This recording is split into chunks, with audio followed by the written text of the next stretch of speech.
Classic Car TV. Welcome everyone to Hagerty Classic Car TV. I'm Jamie Lamont. This year marks the 50th anniversary of Shelby, and here at Hagerty, we couldn't be more excited. That's why this episode is all about Shelbys. To begin, we wrap up our coverage at the Amelia Island Concours, where Shelby expert COLIN interviews the owner of a superb, all-original 289 Cobra. I'm COLIN. I'm here at the 2012 Amelia Island Concours. We're celebrating the 50th anniversary of the Shelby Cobra. And I'm here with Billy Weaver, who's a consummate Cobra guy, enthusiast, and collector. Has a problem. Yeah, it's a problem for both of us. And Billy, you recently picked up a wonderful, unrestored original 289 street car. Yeah, I'm really excited about this one. It was I bought it from the original family that bought it new up in West Virginia. And it took me about a year to talk them into letting it go. So this is really the first time it's ever been out of West Virginia. Just looking under the hood, there's all this stuff on these cars that you don't usually see.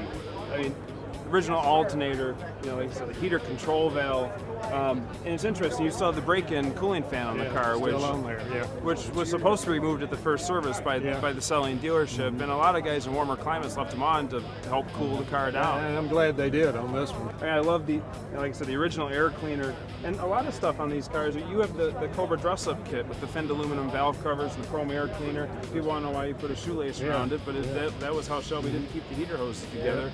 And the splices too, that's how they left the factory. More original details, like the original weather stripping here that doesn't go all the way across the bottom of the trunk, which is correct. Now, most of these cars when they're restored, the guys put the weather strip all the way across the bottom, and then the trunk doesn't shut right. And that's the kind of detail you only see in an original car. But what fascinates me is the tool kit. You don't see a lot of original tool kits for a Cobra. It's the original screwdriver for a Cobra tool kit. It looks virtually like it's never been used. I've had people tell me they'll pay $10,000 for this screwdriver if you can find one for them. And this is why I told you to keep your trunk locked, because I would certainly take that money if I could get my hands on this screwdriver. But it's just, again, I mean, finding an original car, it's great to see it. And cars like this are a great reference for people that are restoring them in the future. I appreciate you letting us take a look around. Hey, I'm flattered around that this you did. nice old car of yours. I'm flattered that you did. Thank Good you, to Billy. see you again.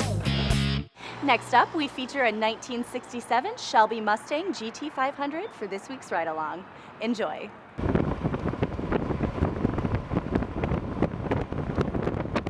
Hello, my name is David Recco, Parts Supply Specialist for Hagerty. I got my first opportunity to ever drive a 67 Shelby for Hagerty's Classic Car TV, and it was quite the experience.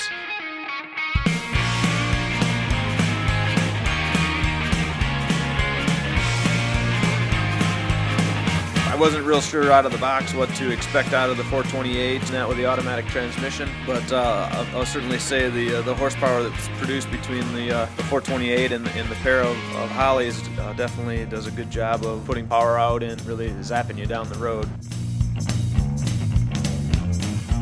It definitely handles quite well, especially for a 60s car that really is kind of a departure from the Ford big car standpoint and not quite a small car. That pony car, muscle car type-ish feel did a pretty good job of a nice roundabout way. Certainly with the Shelby, the stiffness of the suspension is helped out with the factory roll cage that's installed. Being the unibody, it holds things together a lot better than a standard coupe would.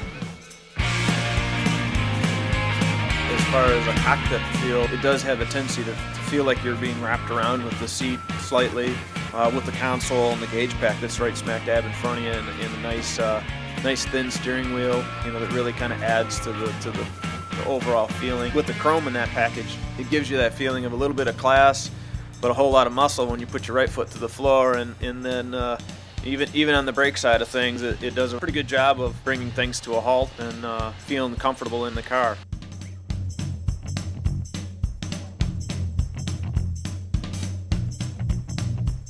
Driving the Shelby, when you're entering into a corner and as you come through it, you take it slow coming in, but boy, about mid-corner you can certainly put your foot down and let the pony start singing, and it certainly puts a big grin on your face when you get to hear the exhaust roaring and then that muscle feel.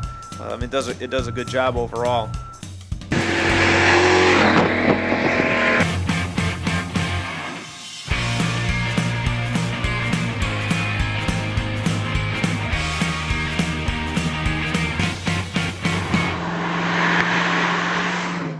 Well, we hope you enjoyed this week's episode of Hagerty Classic Car TV. If it's spring where you are, we hope you're out enjoying your classics.